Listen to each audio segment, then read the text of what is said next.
your titties!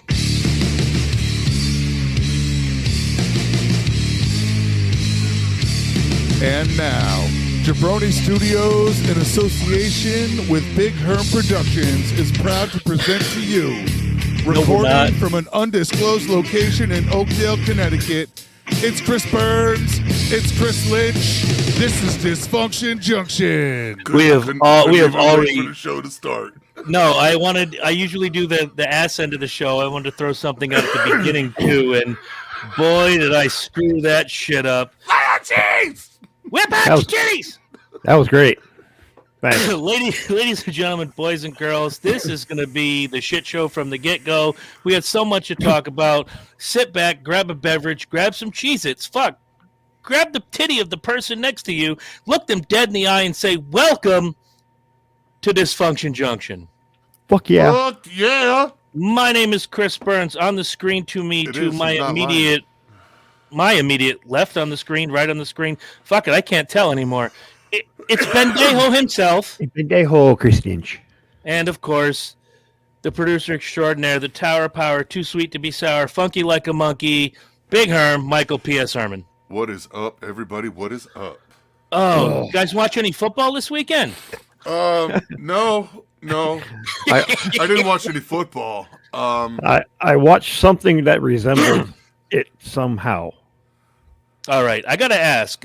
I know we're going to talk about the second game at length. I watched a wrestling entertainment event. I did that on Saturday. A sports entertainment event I watched. I did that on Saturday. Yeah. I don't want to talk about that. That hurt my heart. Anyway, dude, the first game, the Eagles game, I wanted 49ers to come away with the victory. Didn't happen. I didn't think it was going to happen, but I mean, when you go through 6 quarterbacks, Jesus Christ. Yeah. I mean, how deep are they going? Are they going to pull the junior high quarterback from, Cutler? Well, listen, you knew that at this game, because obviously he's going to be there in any big game situation, Joe Montana was in the crowd. Give him some pads, give him a jersey, sign him to a one-day contract, get him out there, win the fucking game. It looked like they gave up on so many levels. I mean, and Christian McCaffrey, no offense to him, I know he was a quarterback in high school and part of college. No, not at a professional level. Knock it off. Stop it. Don't be stupid. Right. But I'm not sure that's a game we want to talk about, is it? Well, I missed most of that game because I really wasn't watching the Eagles game. That game was all right. It was pretty fair. It didn't seem to be, I don't know, rigged.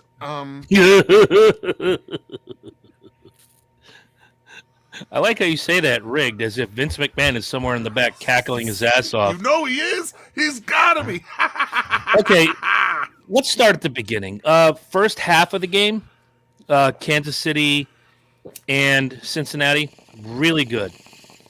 A really good defensive matchup. Kansas City's offense was a little bit hotter. And then came the second half. Excuse me, pardon me if I'm wrong, and somebody's going to correct me at some point or another. At what point do we call a do-over in professional sports? As if we're playing kickball in the backyard and the ball hit mom's car. It's like, do-over. What the fuck? It took me a minute to figure out what the fuck happened. I'm like, here I am thinking we're going on to the next round of play, and yep. Wait, what? Put the clock back, what? And then when they said it, then they replayed that overhead shot, and you're like, yeah, he killed the play. Fair enough, but in every other instance, it just you go along. The referee, yes, and there it is. Fuck the Kansas City refs, and of course, Derek said right before that fucking game sucked. At any other time in the history of football, if they fuck up a play, and with the benefit of replay and the folks in New York and all that happy horse shit, once it's done, it's done. You don't wait for 4.5 minutes and then say, oh yeah, by the way, do-over. Fuck you. The other offense is on the field. They're ready to go. And we were texting each other during that play. Like, what in the actual fuck is going on? What the fuck is going on? What just happened is what Right. I think I came up with. I mean, we've all seen it over and over again, year after year after year. A bad play here, a bad play, bad call here, bad call there. Could it have changed the outcome of the game? I don't know. But Herm brought something up, and obviously the replay showed different, which was, and I'm not absolving Herm of guilt. I thought the same thing when it was played in real time. The bullshit intentional grounding that he tried to do, but his knee hit the ground first. As soon as his knee hit the ground, I got to give Mahomes credit for having a pineapple head. He's smart. So when his knee hit the ground and he shovels that off, he already knows he's down by contact. Right. And there's nothing you can do about it. Nothing Nope. you can do about it. And what pissed me off the most, other than the is it time?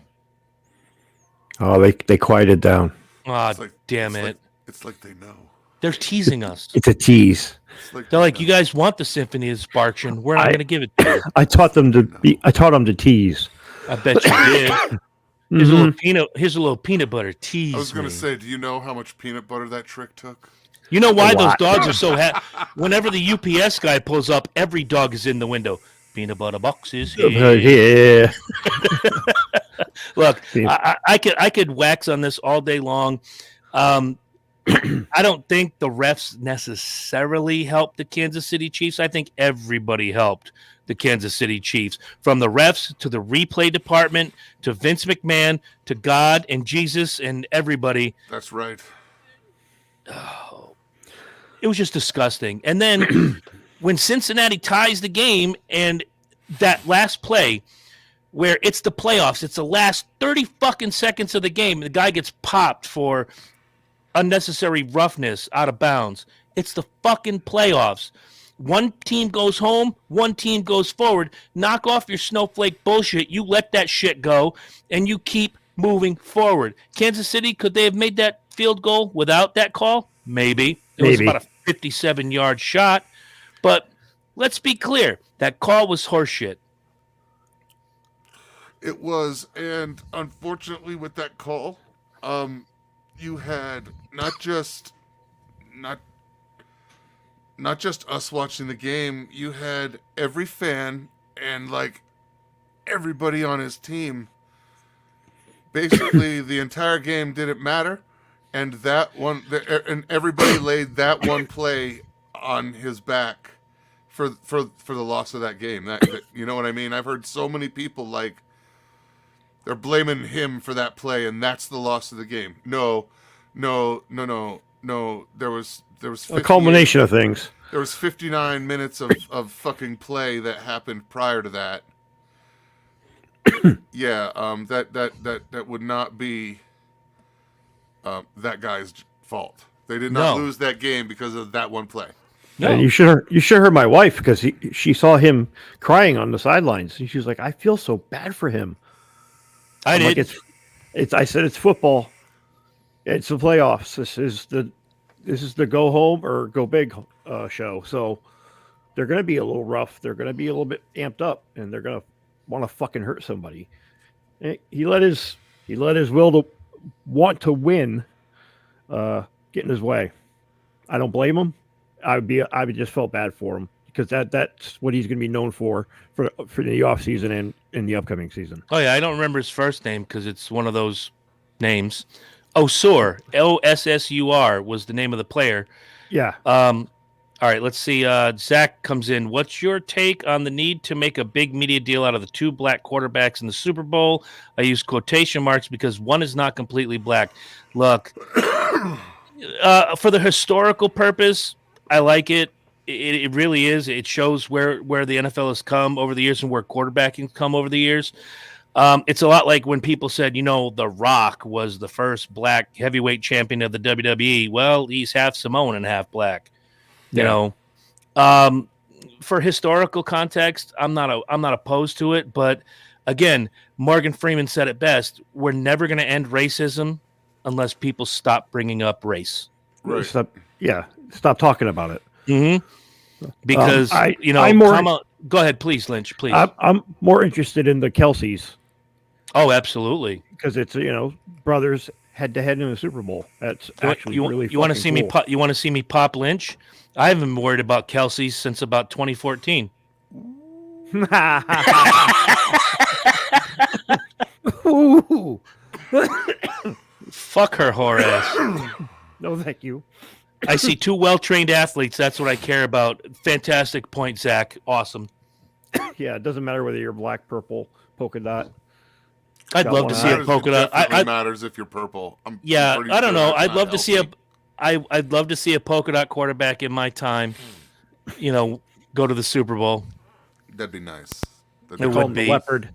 But since we're here, and this is the first time in the history of Dysfunction Junction where we've all agreed on the asshole of the week, perhaps I can talk Herman to play in the music, and we can talk about a certain particular gentleman who made the dumbest calls in the history of calls.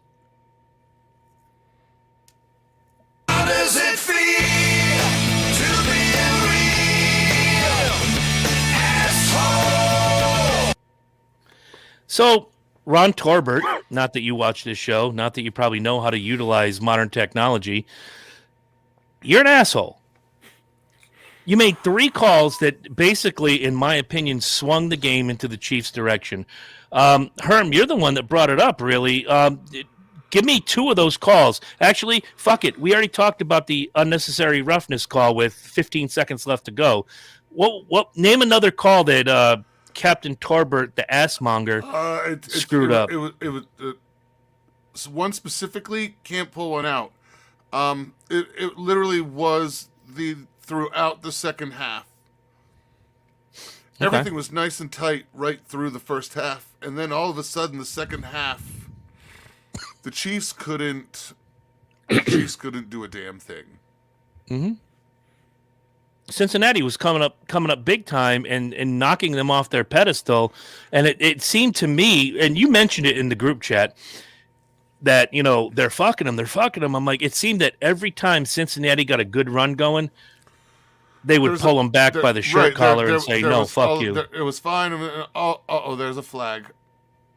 And it got to the point where the guys calling the game would see the flag and already know that they're calling shit. Mm-hmm. Mm-hmm. Oh, they already know that.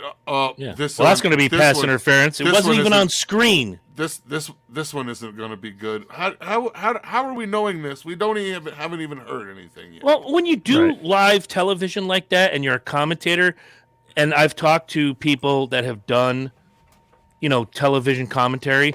You're paid to watch the monitor. You're telling the people at home what they see and what you see at the same time. Right, because then you go to those the hell of a lot on the field real close. Right. So then you go to, the replays are like, all right, we're going to feed you this replay, yada, yada, yada. And they're like, okay, watch here where number 62 goes around number 94 and he puts a finger in his butt, and that's a penalty right there. And, we're going to move along.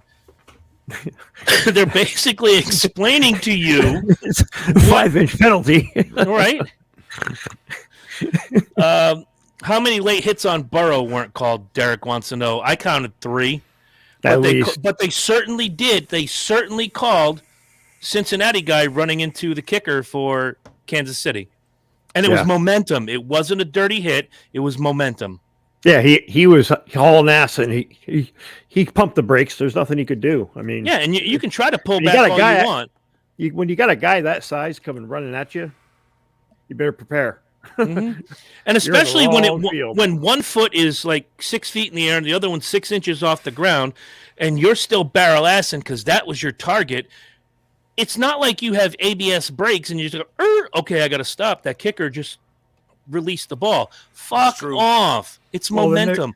I've never played a down of football in my life, but I can look at something and go, that's momentum. Well, and that's not right. You don't have to be the head cashier at Walmart to figure that shit out. That's right. Oh, but it helps. Right? Let's see. Zach says he was penalized for doing his job. Mack truck don't stop on a dime. Damn right, kid. Damn right. Agreed. Look, this was the Super Bowl I didn't want to see. I'm still going to watch. I mean, come on. It's the fucking Super Bowl.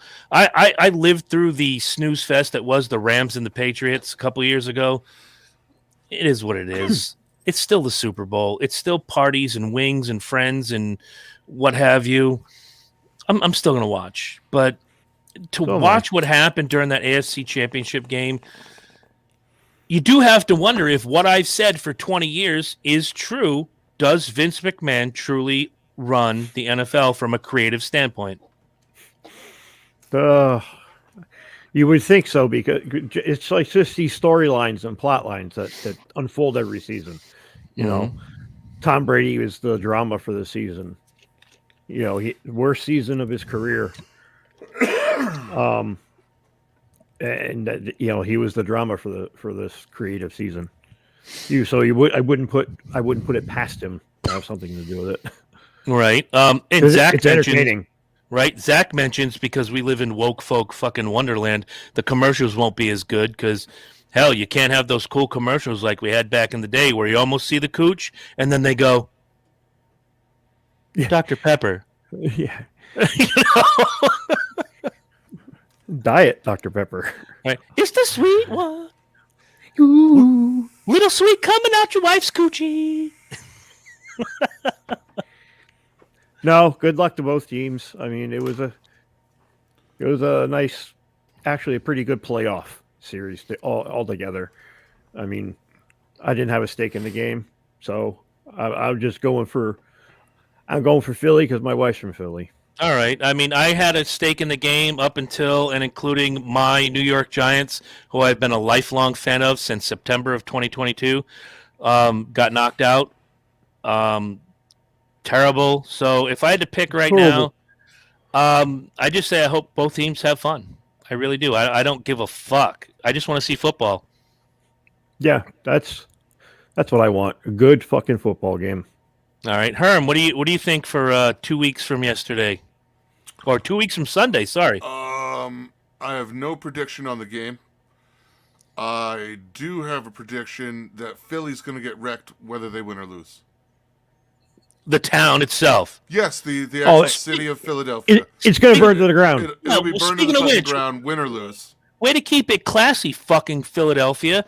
The greasy street polls didn't make a fucking difference this time. How fucking stupid do you have to be? And I know I'm painting with a really broad brush here, but how stupid do you have to be to fuck up your own town over your football team winning a goddamn game? Imagine if they lost. Oh, it'd be worse. There wouldn't be a city left. City of brotherly love, my ass. And as you know, Derek's using the line that we love to use, and I used it a lot on Sunday. It was mostly peaceful. Calm down. Mostly peaceful. Mostly peaceful yet fiery. Mostly peaceful does not end up with 196 arrests. Yeah, and the SWAT team called out. I was going to say the SWAT team called out 15 minutes after the end of the game. That's peaceful as fuck. Christ. They're very serious about this. And Zach said it the best in the comments, for the conference championship of all things. It's not like they won the Super Bowl. It's not like they got screwed horrendously like Cincinnati did. No, this was for the NFC championship. No, fuck off, Philadelphia. The city of brotherly love, my ass. You guys could have Jesus walking down the street. Somebody mug him. Somebody mug him. For real. Fucking Christ. But you know what? I'm going to put it on Ron Torbert. Fuck him. And you know what, Ron? You are an asshole. But maybe we're assholes too. Maybe I'm an asshole. Just like you.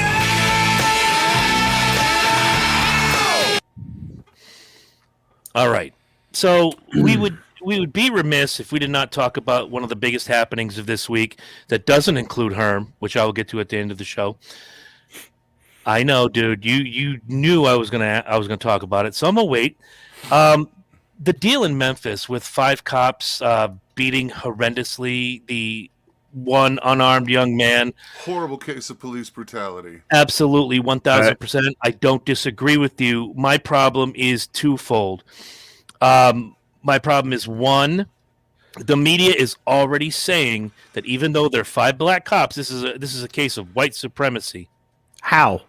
No, it's not it's not a case of white supremacy. I would go as far as to say it is a form of racism. Okay. Expand. I feel, And while you expand, enjoy a wonderful Dr. Pepper. I feel it's a case of it's a case of black on black crime, Which is But- still technically racism. but it is as a form of, and that's kind of where I'm going. I want to know why those cops with body cams on stepped outside of themselves and thought it was okay to.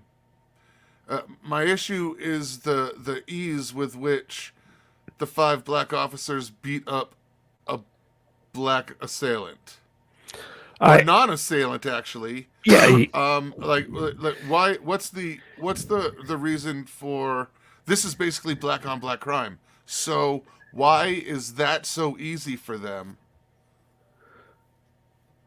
yeah. Why? We've seen the video. This wasn't police beating anybody. This was a bunch of guys from the hood jumping somebody. Yeah, This it was hard guy to watch, man. Takes steps back, then steps in and kicking him in the face. This was some ghetto ass thug gang style. It was fucking beating. savage, Yeah, savage. Yeah, and I think we need to look at why they thought that was why that's okay, why that black on black crime is perfectly okay. I It is don't not. consider it a thing of white supremacy. I'm not going to say that the system that police evolved from didn't have some roots in the whole overseer job on a plantation per Right. se, but this is most definitely not a black and white issue. No, Agreed. This is a black issue. yeah, and mysteriously, BLM has nothing, whether positive or negative, Of course they don't. to say about this. Fucking Because plots. if you're gonna point, you point one finger, you got 4 pointing back at you. So just put that out there. That's easy for you to say. You got all your fingers, you ableist. Yeah, I'm sorry. Well, I'll tell you, I'm missing part of this finger. See, yeah, I'm missing part of that finger. Oh well, then okay, you're allowed to speak on it. I have 9 3/4 fingers. That is not something I ever wanted to know. I have a disability. Mentally, Besides mostly. I mean, we Besides watched the that obvious. video, and it's not. There's no police tactic involved. No, and the only thing I can say that if I guess the name Tyree Smith, what was his name? I don't want to downplay him. It's a tragedy that he died. It really is. It is. But let's be free and clear.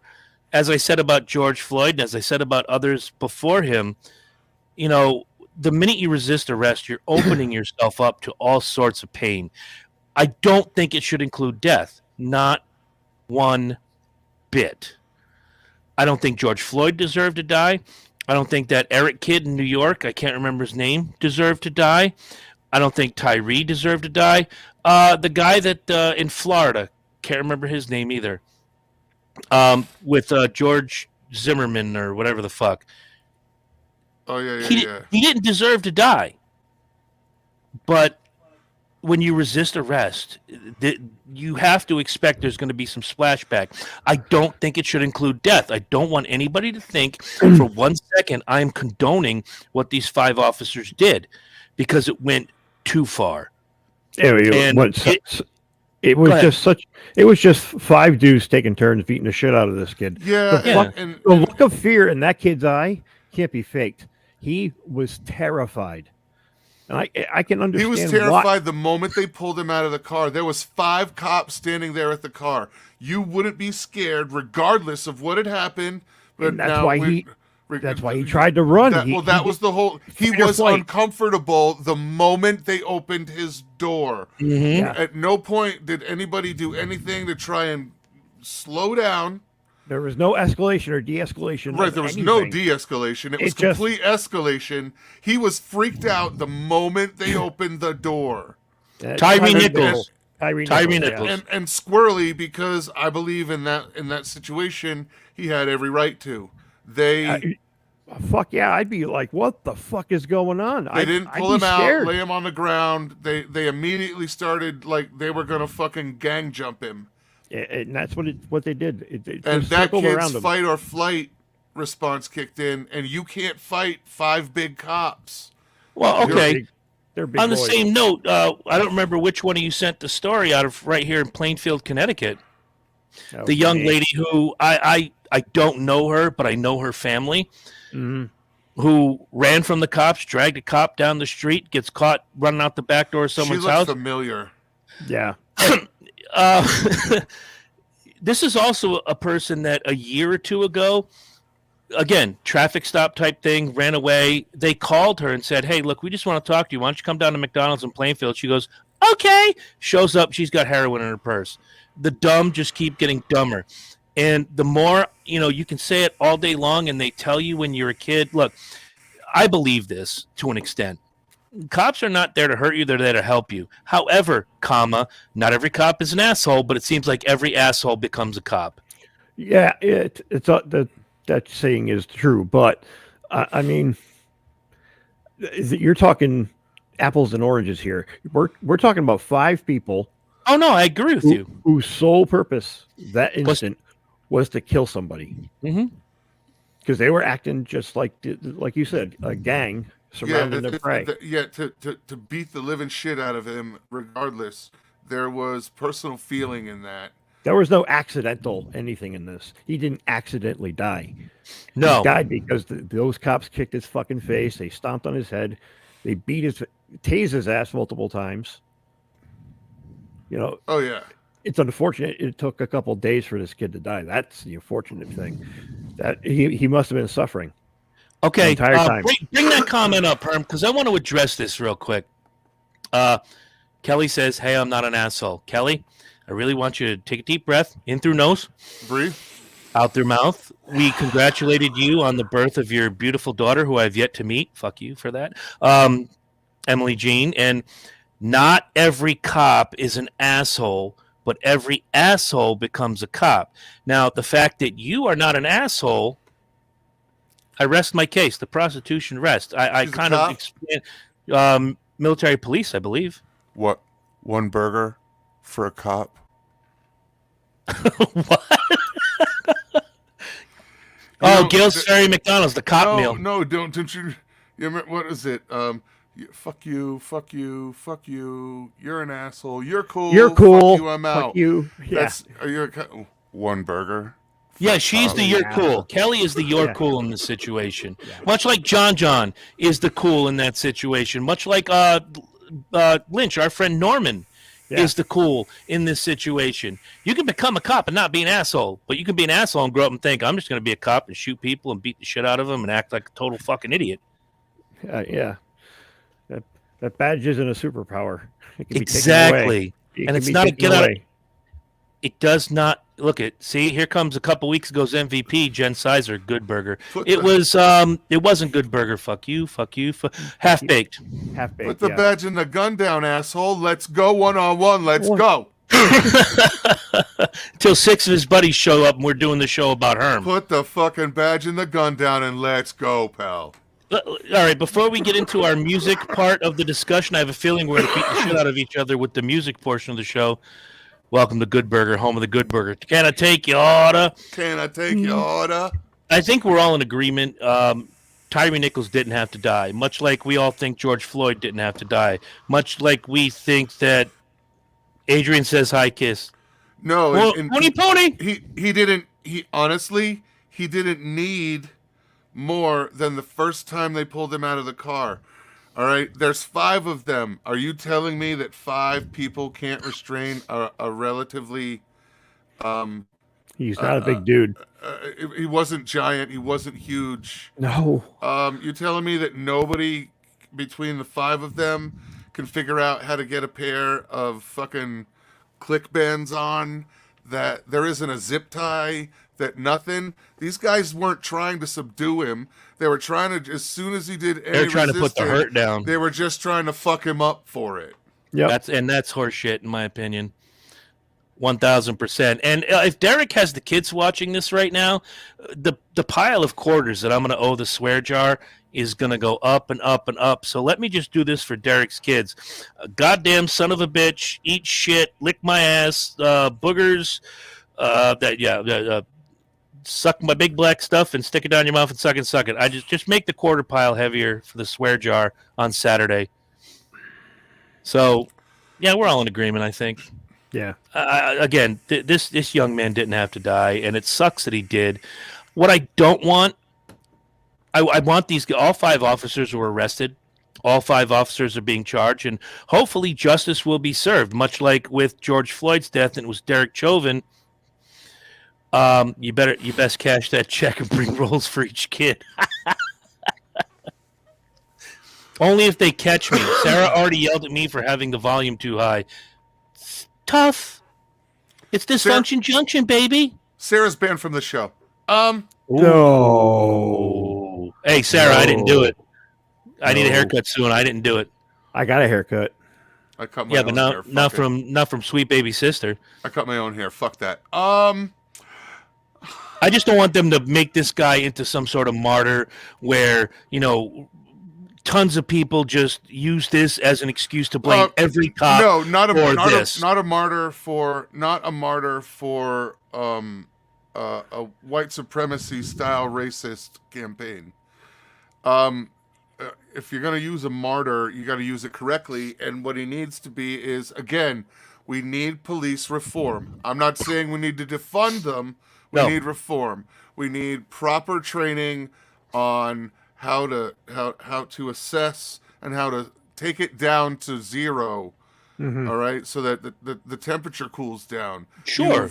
But we need new training. We need to have things that they are forced on a daily basis to deal with that aren't truly their job. Right. Shoveled out to departments that it is their job, and people with those training. We ask a lot of our police forces, a lot that technically they don't sign up for. They are not signed up to be mental health counselors, Right. and to deal with the mentally ill. So Or there needs to be administer reform in the Narcan. sense that we need to train them for what we want them to do, and not having them do what they can't do. No, we can't really criticize them for not being properly trained. I mean, you go department to department and state to state, they're all going to be trained differently, and it all depends on budget. How much money are they going to feed into the police force? I mean, there's towns in Connecticut that are always understaffed. Like Plainfield never will have a full staffing ever. I was told that by the mayor and the first selectman, because it's just not in the budget, which I think is criminal. It's a criminal. They're running 3 to 4 officers short constantly, and Plainfield's a big space. Plainfield's a lot bigger than people give it credit for. It's fucking huge.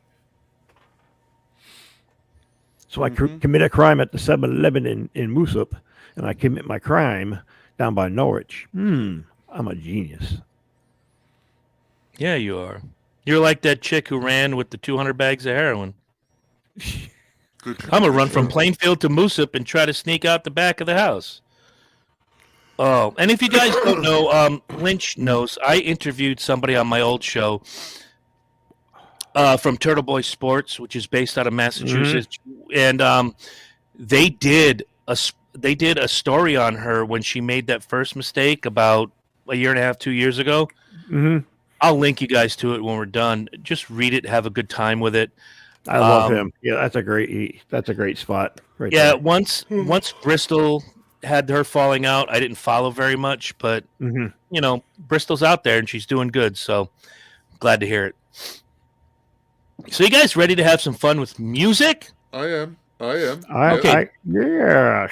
This was my idea, but I am not going first. Wait, they're looking for a dispatcher, and they get paid $23.94 to start, which is more than I make in education.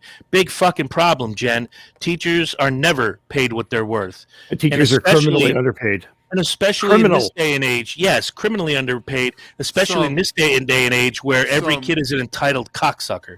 Some are underpaid. Yeah, and some are overpaid, especially when they're trying to indoctrinate your fucking children. Yeah. Fucking twats. And Connecticut actually pays their teachers well.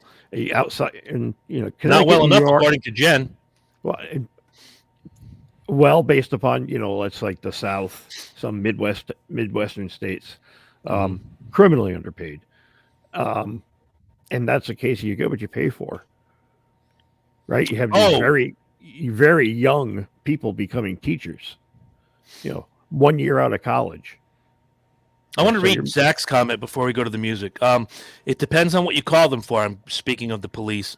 When we had the Amazon incident, an Amazon truck had an incident in their yard. Yep. It took them 2 hours to get someone out for a report. When we had a neighbor shooting a pellet gun at the wife and kids, we got 2 officers, the deputy chief in here with his private vehicle in 5 minutes with a dog. Boom. Okay. So again, not all cops are bad. No, but that's how police work also works. They triage just like medical. Yeah, exactly. And unfortunately, a truck stuck with a wrecked yard. Everybody happy, somebody a little angry. Nobody's shooting nobody. It's dark, and nobody's really going anywhere. Anything bad's gonna happen from that point on. Yeah, it's going to take them a while because there's probably 6 other things they've got to check on that are probably that list higher on the rate. Yeah. Now you've got somebody with a pellet gun. The fucking thing with a pellet gun is it could be a pellet gun. It could be a very small 22. It could be there's a lot of a chance for a pellet in the eye and shit like that. So somebody moves with a quickness. There's a possible weapon. You have to move fast. Yeah. Right. But yeah, unfortunately, that's what a lot of people don't realize for the cop. Well, I called them to place a report. Well, the accident happened yesterday, and it's over and done with. So they'll get there when they get there. Yeah. Is a report really that important at this point? Right. Non-emergency shit. They've got a lot of non-emergency shit that unfortunately keeps being preempted by emergency shit. Yeah. Right. They're the emergency service. It just gets put back in the bottom of the pile. It'll get. I'll do it when I get there. I'm not going to rush. It's so I'm not going to rush to get that shit done. If you guys tuned in last week, we did recast the movie. So I had the idea, let's recast some of our favorite artists and some of our not so favorite artists, if you will. So we're taking bands or artists, if you will, replacing the singer and having some fun with it. Guys, do you just want to get the elephant in the room out of the way first, or do you want to save that for last? I'm going to save it for last. All right. We're going to save it for last. For later, at least. Okay. Jen says, I've got Mudvayne fronted by Mike Tyson. Yeah. That's exceptional. That's fabulous. Oh, my God. Who wants to kick it off? Because I'm not leading off my own category. Lynch, go. There you go. So I'm thinking singer for singer. Take Alice Cooper away from Alice Cooper, and he sings all Black Sabbath songs. And Ozzy Osbourne sings all Alice Cooper songs. Ooh, a double swap. Yeah. That's herming it without herming it. He broke the Right. rules. But at the same time... That's a rule break. How? He That's just a did double two dip. picks at once. That's the double dip. Hold on. Is there a flag on the play? No. Yeah. He Where's hermed the it red without flag? herming it. Where's the red flag? You got no red flag. You're all red flags. But think about it. I mean, very similar careers. You could hear Ozzy singing an Alice Cooper song, and you could hear Alice Cooper singing an Ozzy song. I certainly could. Not necessarily Black Sabbath. Ozzy's solo career and Alice Cooper's solo career. I'm kind of in my head, like playing Shot in the Dark with Alice singing Yeah, with his, oh, okay. No, that Yeah, makes all the sense in the world. they're both perfect for each other. Their vocals, Alice Cooper's actually They'll have beautiful has a children, range. Yes. Yeah, they would have maybe beautiful musical babies. Okay. So that's what I was thinking. Yes. I have a couple more Yes. like that too. Okay. My Really list good. grew while we were talking, and I kept thinking of some. So my list is now at 8. So time permitting, I'm getting all 8 in. His Herm. list grew 2 times that day. All right. All right. So there it is. There it is. Fuck your picks. All right. So, all right, we've got Judas Priest. Okay. Okay. Now, All right. Rob Halford is considered a low tenor. He has a 4-octave range. All right, which is comparable to an opera singer and any really exceptional opera singers. Now, we'll probably never hear Rob Halford sing opera, okay? But today, for the purpose of the show, Why do we're I going to not have like where the this next is going? big thing, all right? Okay. We're going to have Judas Priest, and we're going to take a low tenor, and we're going to replace Rob Halford with Pavarotti. Nice. Same style. I'm your Yep. That's exactly what I was just thinking, Lynch, you son of a bitch. That was the first song that popped into my We're head. going to have Turbo. Pavarotti just pull in and pull all and just sing. Yep. It'll be a big sweaty metal fest. Up here in space, I'm looking down on you. Yes. Oh my lord, that is Love good it. shit. To answer Jen's question, are we going for good blends or train wrecks? My list. You can drive that. You can fly that plane anywhere you want to fly it, darling. Well, let me throw out my first one then. And this one's Some of for these are Derek. improvements. Some of these are fuckwiths. Some of these, the guys will be like, "Oh, I can totally see that working." This is definitely a fuck with. And it's for Derek. I took Depeche Mode. I took Dave Gahan. Oh my God! Yeah, I know. I'm waiting for the clap back anytime now. Here it comes. Here it comes. I took Dave Gahan out of Depeche Mode. Gay comments in 3, 2, 1. 1. Help me from Depeche Mode's own lyrics, and I can't wait to hear Tom Araya from Slayer sing this line. Help me understand what makes a man fuck another man. Help me understand. What? Tom Araya from Slayer is my choice, and not because of his growl, but if you listen to him sing like on In-A-Gadda-Da-Vida or Seasons in the Abyss, he does have a good singing voice. I would love to see how that works with something like Enjoy the Silence. It would be fan-fucking-tastic. I can So hear that's it my in my choice. head. Can't you?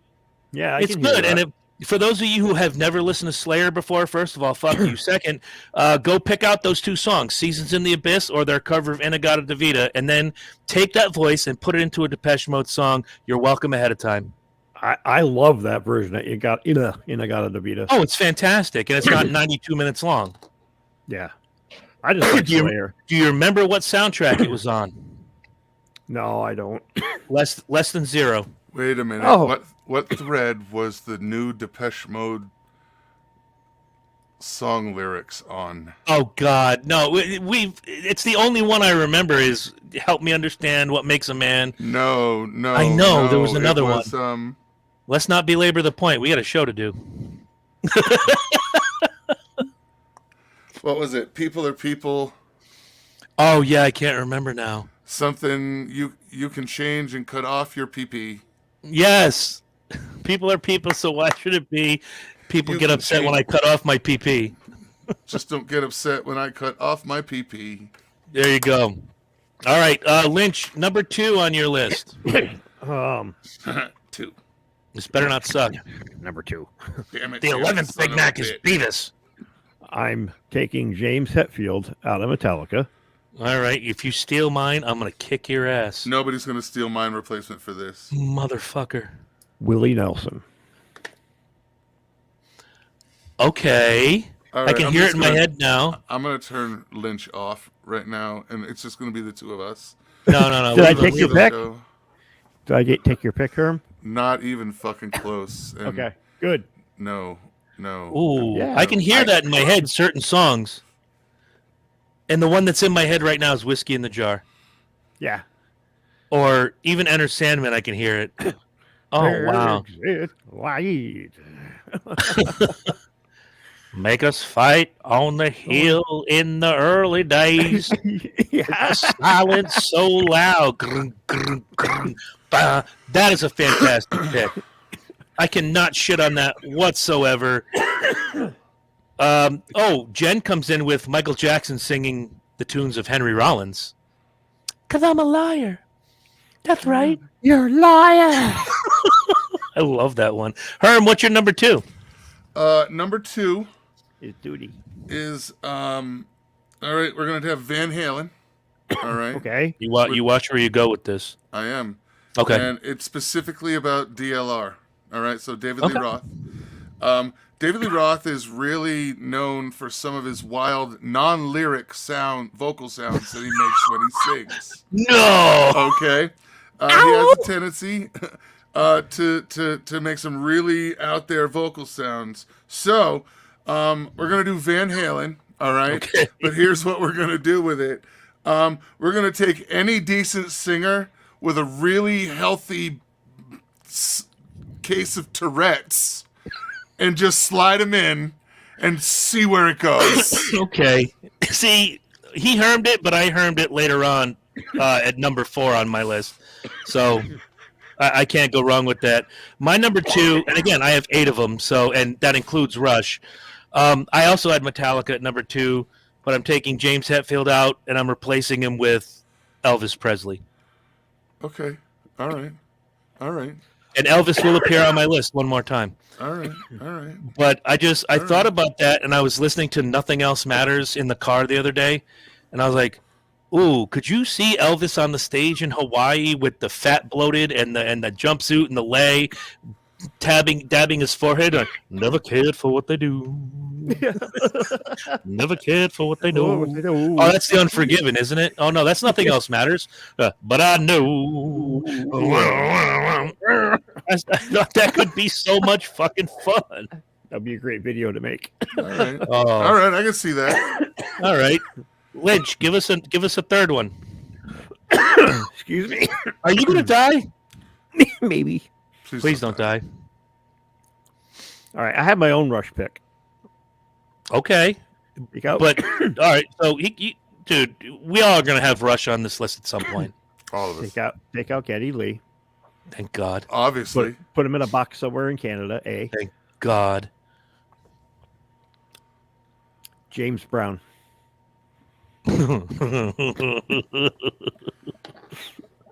I don't know if you just went from bad to worse, especially fitting him into that genre of music. I cannot hear it in my head. I can't hear that.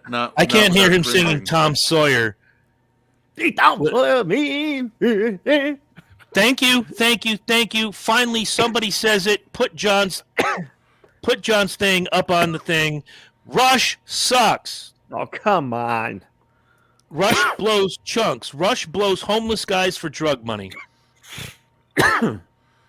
Fuck. Guys, gotta do what you gotta do. I mean, Wow. Tis what it is. Oh. All right. Herm, you got a number 3. I do have a number 3. All right. All right. Number 3 is we're gonna take Typo Negative. oh, All right. We're gonna think about the quality of the voice of the lead singer. Peter Steele. Yep. mhm. Rest in And peace. then we're gonna replace him with Leonard Cohen. Ooh, Okay. that's a great pick. Ooh. All right. I don't know if Leonard can hit the harder throatier shit, but he's kind of got that monotone thing. Let's Yeah. say hello Sure. for the first time to our friend Crystal Bob, who has just checked in with us tonight. We're having some fun with music, Crystal. We're Hater. replacing lead singers. You can chime in as you wish. as everybody has so far. Yes, yes. We're not, Jen. We're not messing with Peter Steele. We're just maybe creating something we've always wanted to see. That's a good Leonard Cohen. Wow. That All is right. a really good, really good pick. All right, I'm moving some of mine around. These are in no particular order, but I am going to And take. vice versa. I'd like to hear Steele sing some Cohen tunes. Yeah, absolutely. Could you imagine Peter Steele singing Hallelujah? Well, that's what I'm saying. Like that's that same monotone. I'm saying it's probably sound very similar.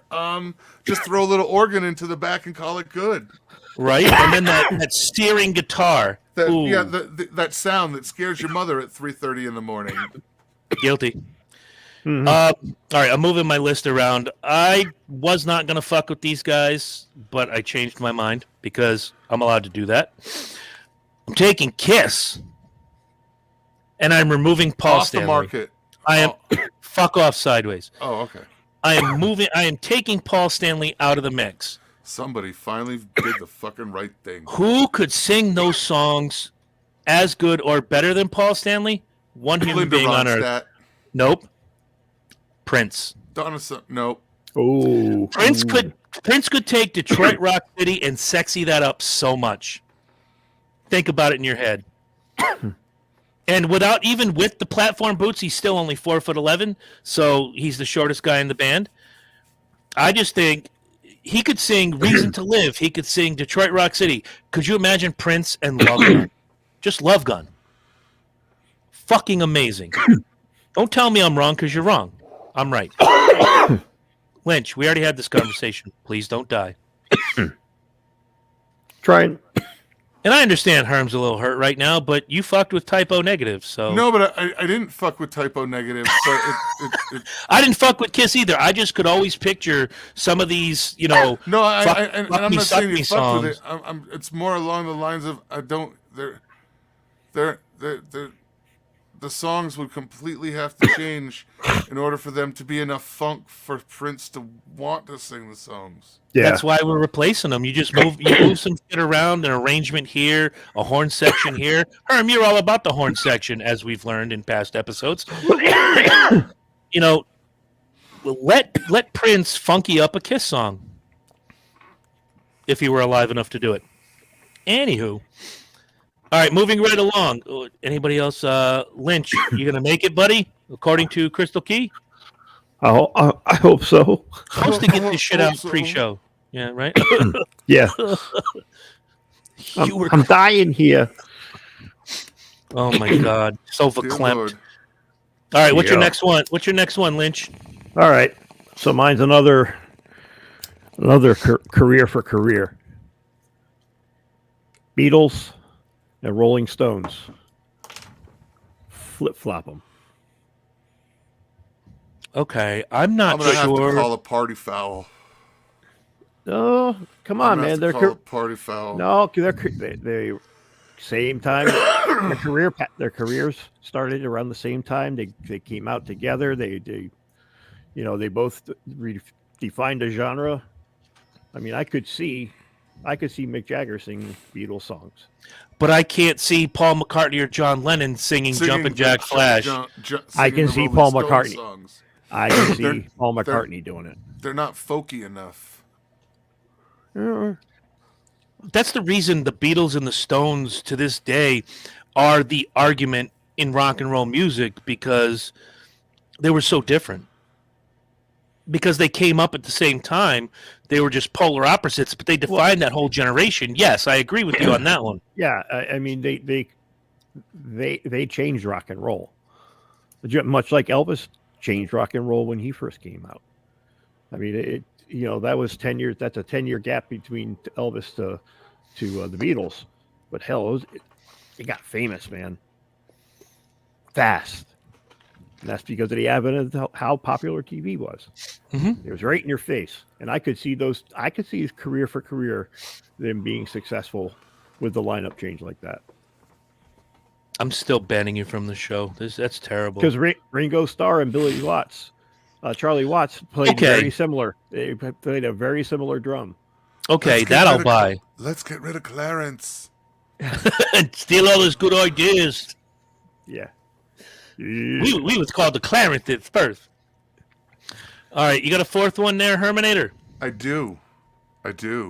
All right. All right, we're gonna take a band that everybody knows. We're gonna start with Metallica. All right, and we're gonna take James Hetfield out, and we're gonna drop in the Reverend Brown from Coming to America. Yes, sir, the Lord, He can do it for you. Say it, yes, sir. God. Say your prayers. The Lord heals yourself. Oh, Yep, my we're gonna Lord. replace him with the Reverend Brown. Oh my Lord. And you gotta another- have the chicken wings. That's another sweaty concert right there. He helped Gilligan get off the island. Sexual chocolate. Are you talking about Randy Watson or No, the I'm Reverend? talking about Reverend Brown. All right. Who helped Gilligan get off the island? Get off the All island. right. All right. I'm a fuck everybody's worldview up. All Other right. than Rush, my most hated band is Nickelback, and the music is okay. I'm gonna admit it here. Shh. I didn't say that out loud. The music is okay. Yeah, it's I all don't- right. I It's corporate don't like- rock. I don't like Chad Kroger. I think the man cannot sing a lick. But if you want to make that band even better, you take Chad Kroger out and you replace Senor Kroger with Alanis Morissette. Can you imagine her singing "This Is How You Remind Me"? Or even she might make that picture song. Look at this photograph bullshit palatable. I think she could do it. Very similar song like lyrics, Mhm. The arrangements are all pretty close. and I think that would be it. She could pull it off. Now he couldn't pull off her catalog. No, of course No not, because fucking he's way. a one-note joke and he fucking sucks. And I agree with you. I think Nickelback on a musicianship level is a tight band, Kind Very of like tight. Rush. and like a lot of bands similar Yeah. to them. But I agree with you. I don't like his voice. It's just I just want to punch him anytime I hear him sing. Yeah. I'm with you on that Ru- one. He rubs me the wrong way. And not in a good way. No. You gotta pay Who extra did for that song, I'm going to rub you the right way? Put him in Rub Nickelback. you the right way. Yeah, come on, Herm. You're the R&B hip-hop guru Jones. Johnny That was- Gill. Johnny Yeah. Gill. Put Johnny Gill in Johnny Nickelback. Gill. I'd buy the records tomorrow. But I'm going with Alanis Morissette. Oh, I like that. All right, thank you very much. I That's a very worked good my pick. ass off. All right, Lynch. You got another one? Let's see. I don't know which one I want to use first, but The one that goes first. yeah, I'll do my Pink Floyd. Remove David Gilmour. Add Geddy Lee. Ladies and gentlemen, I'm afraid to tell you that here on episode 54, we're officially disbanding the group. We will all go Due on to technical solo careers. difficulties, This show will no longer be able to happen. You know, I had to fuck with you. We're gonna go on and I solo don't mean careers. just this show. I mean like every show after this, forever Yeah. in the history of forever. And I'll when we have a do our different- when I'll we be do our undercover. reunion tour, yeah, right. When we do our reunion tour in 20 years, I'll send in Thunderhead. well, Thunderhead Jones would be a lot better than you after that Geddy Lee bullshit. The But fuck is I could see it singing crazy lyrics. It would just make a lot more people hate Pink Floyd. oh, they don't need hate. They're a fantastic fucking band. Good Christ, Herm, save us. All right, so number 5 is is Rush. Okay. All right, I got a couple more. I kept writing. I'm sorry. I apologize. That's all right. That's all right. That's all right. We're gonna get rid of Geddy Lee, and we're gonna drop in 1991 Axl Rose. Ooh. Okay. You can do it. He's got the pipes. Had the pipes. Okay. Yeah. I could definitely see that. I can picture this in my head. I can see that. I can hear him not sounding like A Chinese guy with a head cold. a Chinese guy with the sniffles. So that was yeah. Modern day warrior BB trying today top on BB pie.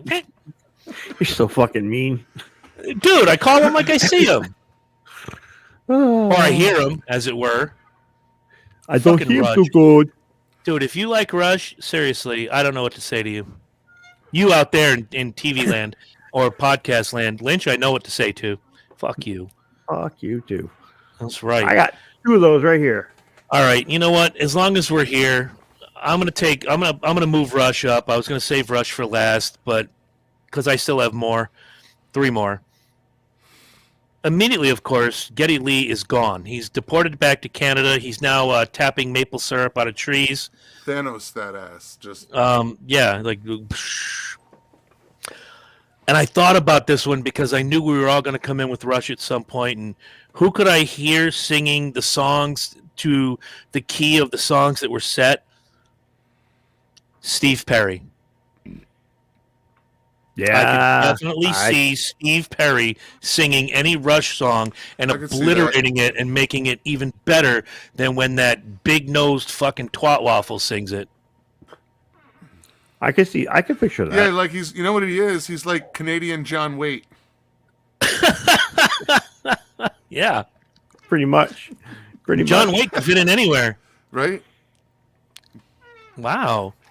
And then in the middle of Tom Sawyer, while they're doing that keyboard guitar back and forth, Steve Perry can just lean back and should have been gone, Yeah. which is the entirety of my ability to try to mimic Steve Perry in any way, shape, or form. Yeah, I just play his records. Yeah. I don't try to sing like that. His last record was pretty good, although I think only 8 people, including me, heard it. So not bad. A sad story with him too, because he's like broke. Yeah, well, fucking broke. he did it to himself. Sorry to say. I don't have sympathy for him, but yeah, he did it to himself. Right. So you guys got any more of these that you can think of? Because I got 3 more on the list we could shoot around with. I had one and it just escaped me. Hang on a second. It's all right. If you clench your cheeks, it'll come back. You're welcome. Bring it back up. Oh, Vote my again. Lord. Oh my God. Well,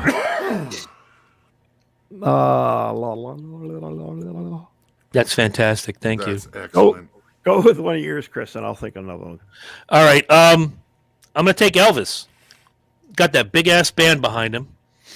Everything comes out dun dun dun dun dun dun dun. But instead of Elvis walking on the stage, you got Billy Idol. I think that would be awesome. All They have right. a similar voice. He's got a little bit more of that punk rasp feel to it.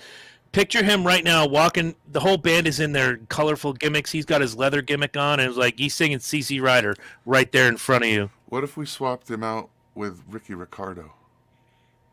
Oh, I don't know. yeah. I don't know that I'd want to hear Ricky Ricardo sing an Elvis tune, though. I think it'd be funny. I don't. I think we'd laugh. Wise men say. And then you take Ricky Ricardo out and replace him with Glenn Danzig. Ooh. Yeah, think about that. Mother.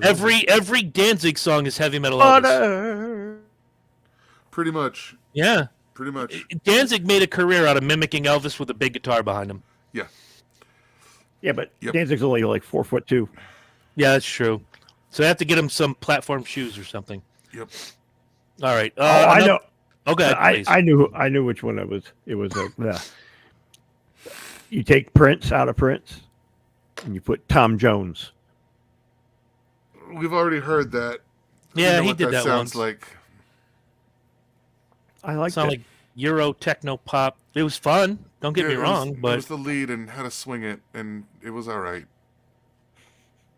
If I Only Knew could be sung by Prince at any given point in time. He can sing anything. Herm and I rocked that CD over and Over and over. over and over and over and Dun, over. dun, dun, dun, ba-da-da-da-dun, dun. Oh my God.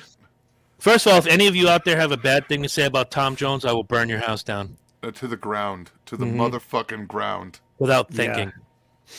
But that's all right. I could see that one. I would love to hear, Tom Jones's take on Purple Rain Mhm. with that low, thick. Ah! Oh, all right. See, Herm's getting it a little bit. Crystal's in on board too. She go, me too. That's right. Because Tom Jones rocks, motherfuckers. Tom Jones is the man. All right, so I'm going to take Clarence Clearwater Revival, easily one of my guilty pleasure bands. They're great. I'm going to take John Fogerty out. And I'm not going Who are too you going far to put to in, Coach? Oh, I'm ready to play. I'm not going Today. too far to the I'm not going too far to the left or right on this one. I just want somebody with a little bit more oomph and balls in their voice. So John Fogerty is out. George Thorogood is in. I can definitely see that. I'll hear it. George Thorogood could sing the phone book. I'd buy 2 copies of the record. Yep. He's that fucking good. And on my list earlier, I had Nickelback, and I used Herm stole my line. Anybody with a voice, I would have Kelly and Zach's New Baby sing for Nickelback before Chad fucking Kroger. For real. Kelly you Clarkson. Yeah, all right. But Kelly Clarkson, when she did that one rock and roll record, that was pretty badass. Yeah. And then she went back to singing about sidewalks and bullshit. Sidewalks and Bullshit. That's her new record. Coming out now. Cracked sidewalks because she's a bigot. Can't help All it. right. Last on my list, I had Bad Company. Take out Paul Rogers and replace him with Ivan Moody from Five Finger Death Punch. Same career. Pretty much.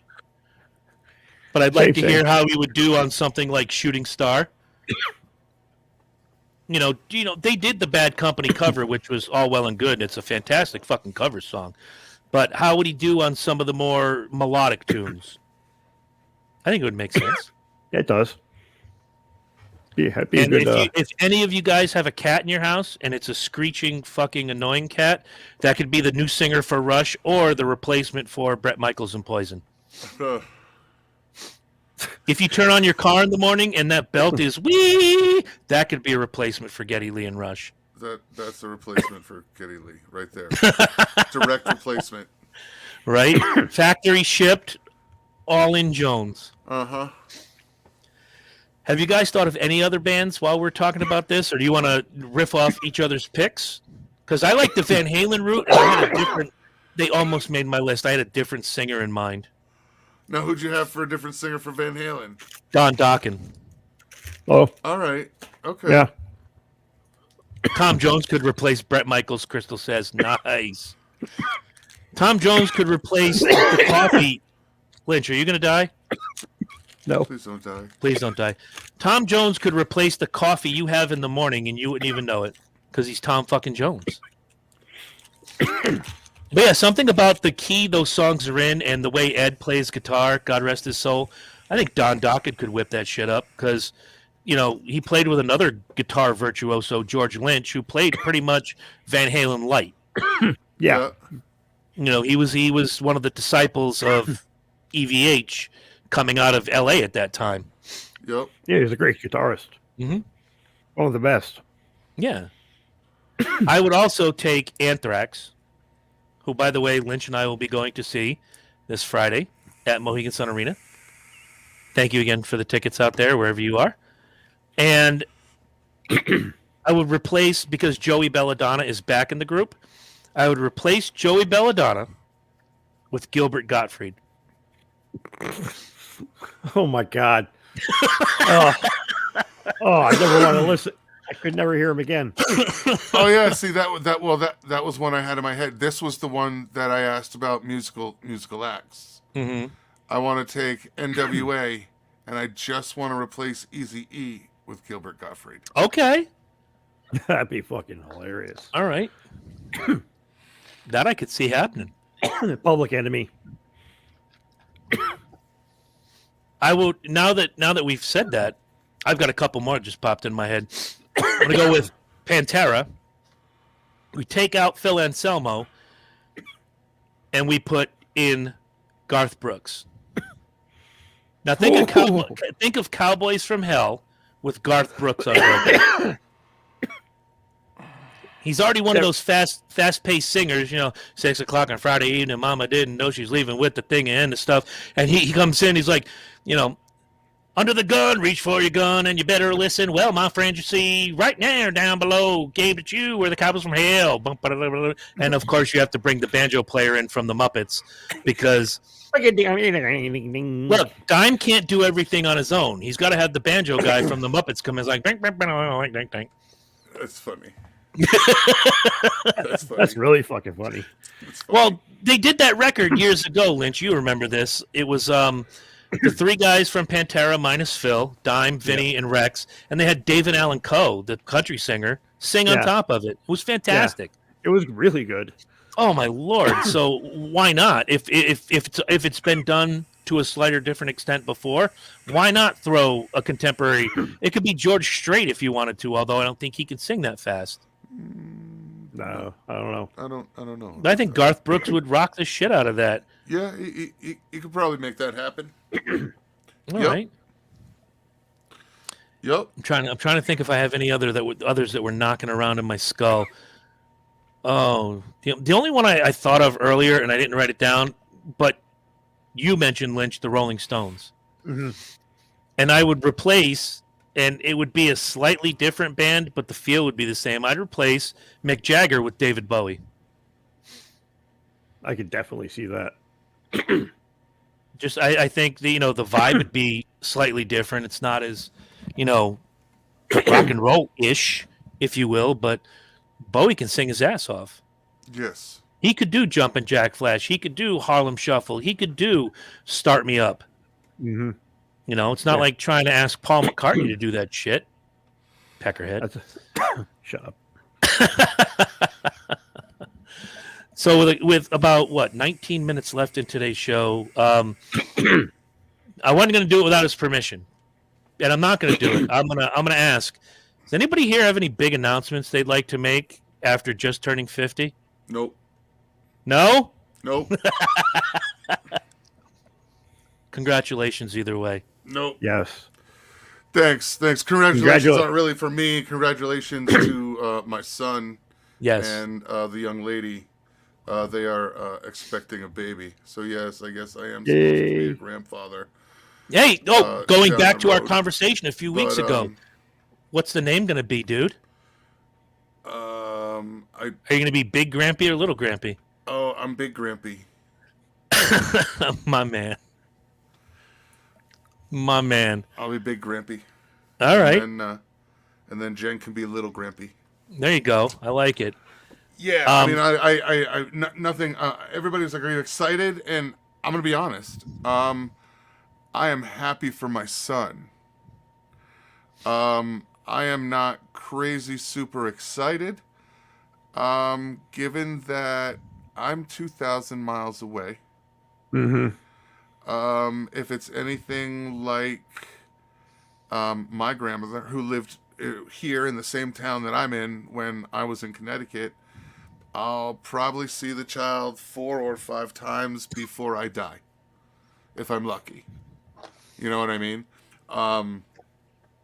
There is, of course, the internet and FaceTime, and he'll have to know me because, I'm the one that sends the big presents.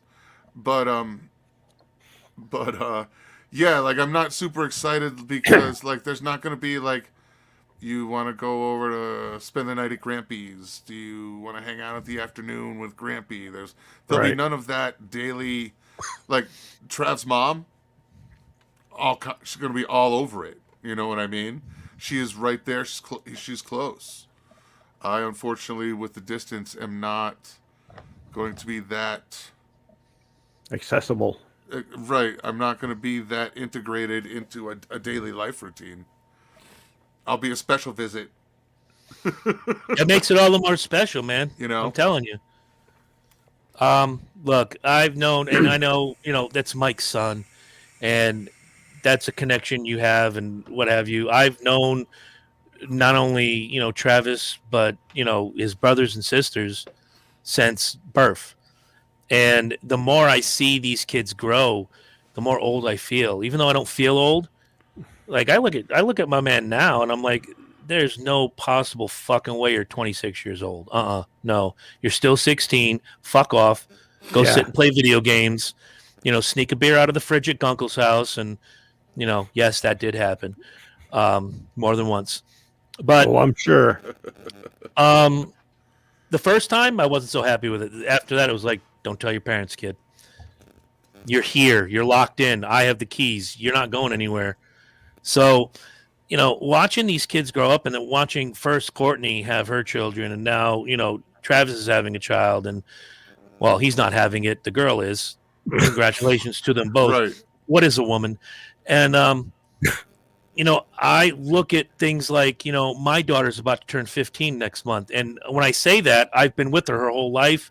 I've watched a progression. But when you say that to an uncle like Lynch still can't believe the young woman that walks through his door when she's here. Yeah, I refuse to believe that's her. Mm-hmm. Yes, Try telling her you cannot walk out of the house looking like that. Yeah. And I say this with a lot of love and respect to her, because the same can come right back to me. I've seen Travis's parents, and I've seen Emma's parents, and how the hell, especially with Brenton and now with Emma. Brenton, we talked about Brenton last week. That dude is pimp. He is fucking pimp. Entrepreneur. There's no way they came out of that sack over there. He's gonna be the next Mark Cuban. Right? And I look at Emma, and I'm like, I'm not a bad-looking motherfucker, neither is Stephanie, but Emma is far and above more beautiful than either one of us could ever That's what have happens imagined. when you mix two ugly people. You get I didn't think of that. Ooh. I didn't And even two think beautiful, and sometimes beautiful people have ugly babies. Thank God for that. You put two ugly people together, and sometimes you just get a beautiful child. I'm not saying you or your ex-wife are ugly. I'm not saying you or your other ex-wife are ugly. I'm just saying there's no way that pimp bastard is that good looking because of the two of you. Yeah, he got that. He got that from his mom. That was a receded gene. It came from like the grandparents somewhere. He got all that from his mom. He really did. All right. Oh, And I started. Travis looks like a caveman. Yes. Pumpkin with a refrigerator on top. And a tattoo of New Jersey. Yep, and a tattoo of New Jersey on his arm. If anybody needs to know the back end of that story, when Travis was born, and to this day, it started out little. It looked like New Jersey. A little thing. A little birthmark. And as he's grown, it now looks like California. Yeah, it's like Long Island now. Yeah. Right around, where does it hurt? Right here around the Hamptons. Right? Up here by Bakersfield, just stick the needle there. Oh, man. Go ahead, Lynch. You were making a point. I don't remember what it was. Anyway. There's a fat fucking surprise. Yeah. Duh. So, February, we got a couple big things that we were talking about last week. Obviously, one of them is going to be more one-star strip club reviews. I'm still digging, still found some really good ones. Nobody's taking their 9-year-old out anymore. I don't understand. Maybe it's the pandemic. Nobody's taking grandma out for the prime rib. Shocking, I tell you. We've waited long enough. Next month, and I'll give the date out, February 9th. I don't think we're recording that day. No, because it's a Thursday. But Lynch is celebrating a big milestone. I want to talk about it real quick, and then hopefully we can talk about it more for you guys as kind of like the afternoon. What did they call that thing when we were kids? The afternoon special? The ABC After School Special? Thank you. We're going to have our own after school special. Yeah, next week on that's right around the anti-Valentine's Day show. Give or take, yeah.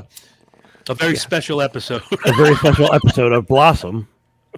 No. Where Six got naked at my house, and never mind. February 9th will be 365 days sober. Yeah, thank you. We'll be toasting to that. Yeah. I'll record from home that day. It went by fast. The time in rehab went by, oh my God, it felt like 6 months. It was torturously slow. but this last year has flown by, and through sheer change of routine and change of mentality, I don't crave it all. Not to give all your secrets away, and I don't know that I even know this. Obviously, it's a huge change in lifestyle. How has it changed your attitude about life, knowing that you're not leaning on the bottle, or you're not craving the bottle, or that it's just not a crutch for you anymore? You have to tend to your feelings like head on. How has that changed you? Well, it makes you look back at that time that you were a very serious drinker and actively abusing alcohol, how shitty of a person you were and how selfish you are. If anything, alcoholism is a very selfish disease. You only think of yourself, and you really don't give a shit about the people around you. And usually it's to the point where it's almost a point of no return before something big happens and you're like, holy shit, I gotta face this. And that's what happened with me. No more, it's not anybody else's problem but mine. Don't deflect, own it. I owned it. I learned how to own myself for the last 365 days. And it's one day at a time. I don't worry about Friday. I worry about getting through this day, this set of 24 hours, wake up, repeat, do the same thing tomorrow. Because you look too far ahead, you want to set achievable goals. Don't look too far into the future. But you don't want to take 2 steps backward either. Never, always forward, never regress. Right. And that's the positive. You have to have a positive attitude. I fortunately have been relying on myself pretty much, and I go to AA meetings, and they help a lot. And I haven't had that urge. I haven't had a day where I'm just like, fuck this, I want to drink. I don't have that day anymore. But a lot of things came of my diagnosis after rehab, undiagnosed severe depression and shit like that. So once you get that squared away, it makes everything else a little bit easier in your day to day. So I take life pretty seriously now. And I don't get phone calls at 2:00 in the morning anymore. Yeah. Hey, guess what? I'm fucked up. Let me tell you something about you that you don't know. I'm all ears. The silent scream for help. And I said this to somebody who knows you. I don't want to blow up their spot. If they say I can blow up their spot, I certainly will. How's Lynch doing? How's this? How do you overcome it? Did you say anything to him, Chris? I'm like, I didn't know. I had no earthly fucking clue. And when you sat us down and told us here on the show, hey, this is what I'm doing. I'm going to be gone for the next 6 weeks. The first thing was care for you. Like, get through it, man. We're here for you. Keep us in the loop one way or the other. Email, phone call, carrier pigeon, smoke signals, whatever. Mm-hmm. The second thing was like almost fear. Like, fuck are we supposed to do now? We don't have our partner. We'll make do. And we're going to do it the way you would do it with us. And one of the things that I have to say about Lynch, and this goes back to Herm's Fall Roaster, which is now no longer a thing here in Connecticut. If you want to go to Herm's Fall Roaster, you got to get your ass out to Baylor Street and eat the jerky and kneel before him and all that bullshit. Lynch goes to the roaster, and everybody, and I mean nearly everybody's cracking a gimmick at one point or another. And my man stood strong, and he did not flinch. He did not buckle. He did not crave. At one point, I didn't want to have a beer, and I've got my cooler sitting next to me. I'm like, all right. He's like right next to me and stuff. And he's like, are you going to have a beer? All right. I'll have a beer, I guess. Because you know what you're doing. And I think that's the biggest takeaway from all of this is that you learned how to control you. And no one else can do that for you. No. And that's the selfish part that I take with me. I'm very selfish to myself now and how I feel. Nothing wrong with that. Yeah, I feel better than I have in a lot of years. Some days are better than others. 50 years old, arthritic, and just Ugly. slowing down. I mean, that was another thing physically. I felt completely different physically. Like I wasn't the same me. I didn't have the energy. That's because I was fueled by alcohol. I didn't feel the pain until I stopped drinking, which was never the case. It was a perpetual cycle. Yeah, I never drank at work. I was never under the influence at work, ever. I would never do that. You obviously never worked with Herm. They're always under the I was influence. Say, you've never worked in the food industry. Yeah, I have. Not in his adult life. Not my adult life. My late teens, yes. Like we start the shift I know. with the beer. That's Yeah. It's 8:45, 5 o'clock somewhere. Fuck Chef, Right Chef, I'm running out to get my head right, and I'll be back in for the rush. Yep. Somebody comes into Herm's kitchen.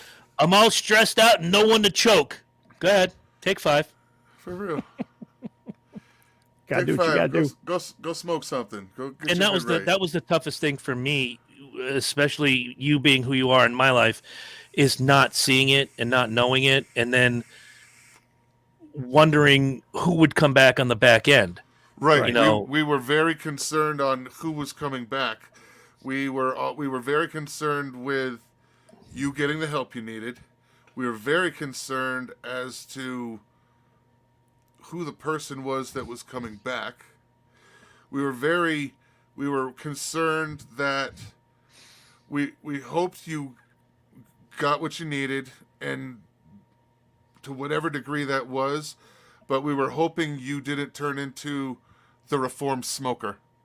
No. oh Jesus Christ! You know what I mean? We were like, I hate those. and afterwards, when the rule was it was a dry studio, that was fine because it never went any further than that. It never became like you never look. You know that I drank in the car on the way over. You know that I was grabbing a beer as soon as I got to the fucking car. I don't there care. was never no. I understand that, and that's but we weren't sure who we were getting back either. You know, we were like, fuck. Are we getting back fucking, the reformed smoker? Yeah. Well, I don't smoke, and you, because we were both like, I'm not dealing with that shit, dude. I'll kill him. I'll just kill him and hide his body. I'm never like that about, having smoked in my life, and I still smoke cigars and shit like that, but yeah, I'm not that guy. You know what I mean? Like we were totally worried about. I don't know. I hope. Well, and then we were very much. There was just a lot. We were like, I don't know where too his much head here. is. It's too much to think about. Well, it was a lot. I mean, we had just we weren't that fucking deep into a show. No. We were still in season 1. We'd had like a month and a half, and then or 2. We had a couple months. Yeah. And then all of a sudden, bam! Welcome 4. to welcome to 2022. And you guys can suck it for the next 6 My weeks. name's Lynch, and I'm gonna switch it up real quick. I hit you on the flip. Right, and we were like, what is he talking about? What's this? What drinking problem? That was an awkward ride home to bring sure. Herm home when he was here, huh? I'm sure it was. And No, it was like both of us just puzzled. yeah, like, did you see that coming? No, I did not. Okay. They looked at me and goes, that's your boy. I'm like, what the fuck? That's your I'm boy. not his- What the fuck? I'm not his PR agent. Which I still get to this day. Questions about Lynch. I'm like, reach out to him. I'm not your fucking PR agent. He fired me. He fired me last week.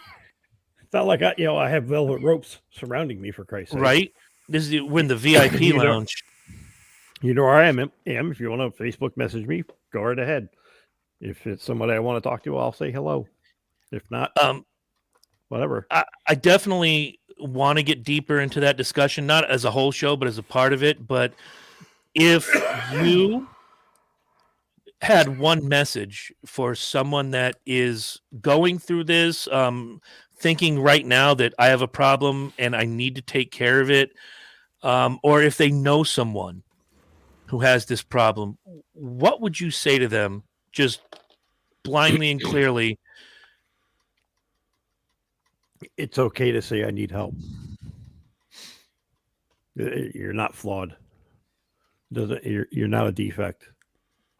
And if people see you as such, so be it. You can't control them. You don't have to worry. You worry about what you can control in your life, and not worry about other influences.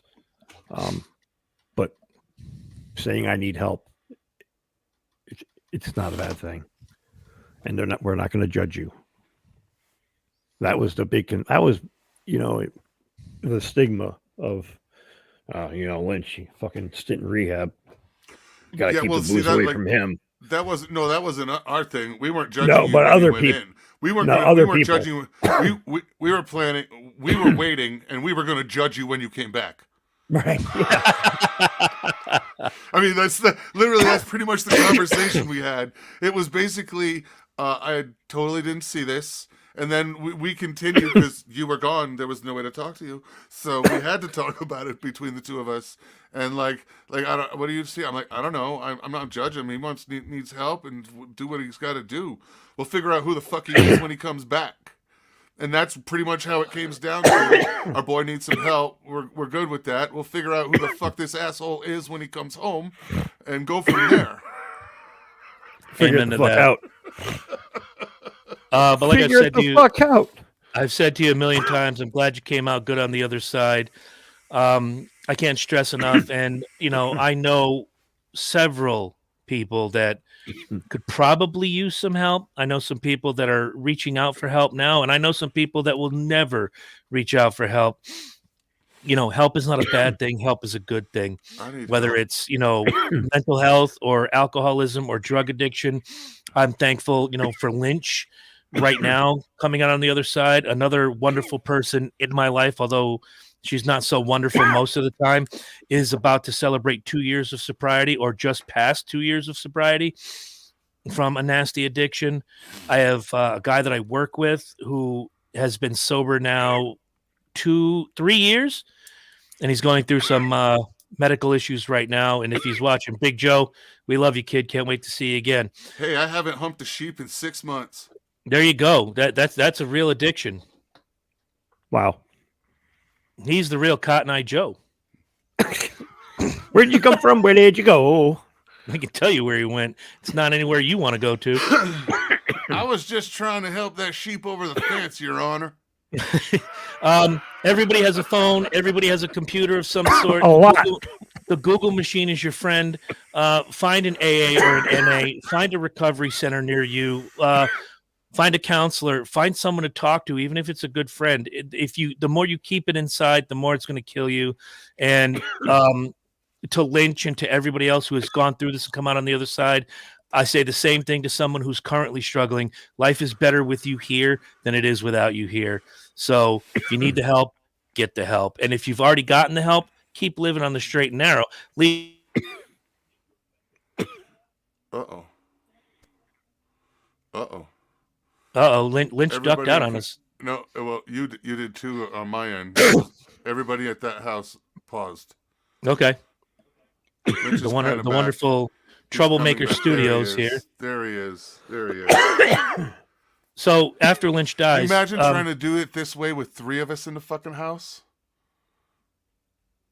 possibly, Lynch would have to go downstairs with the dogs.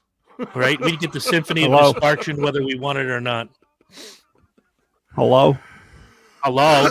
We're here. Hello? Hello? We hear you. Okay.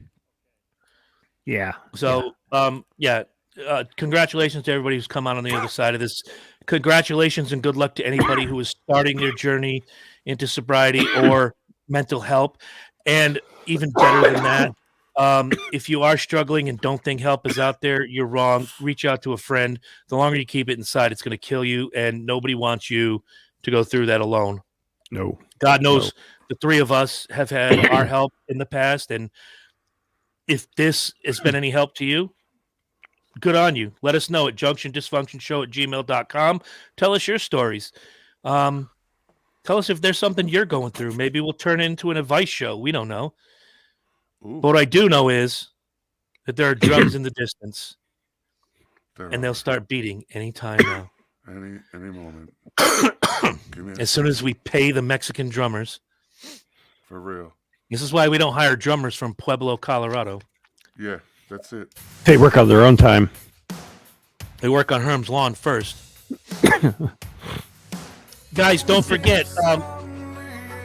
Don't forget to start the music early, I guess, Herm. Oh, it's just we're having a rough day in the studio today. Clearly. Let's just Oh, end it dear there. Lord. Like and subscribe. Leave a review. Do all the good shit you do with any other podcast. Share it with a friend. Nobody gives a fuck because Herm fucked it up for everybody. No, it's all right. No. We're all right. This is why we can't have nice things. And just for that, I'm punishing you, Herm. No final line tonight. Oh. He's lying.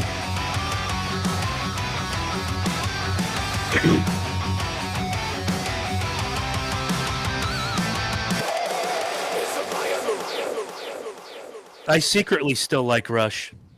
Yeah, you do.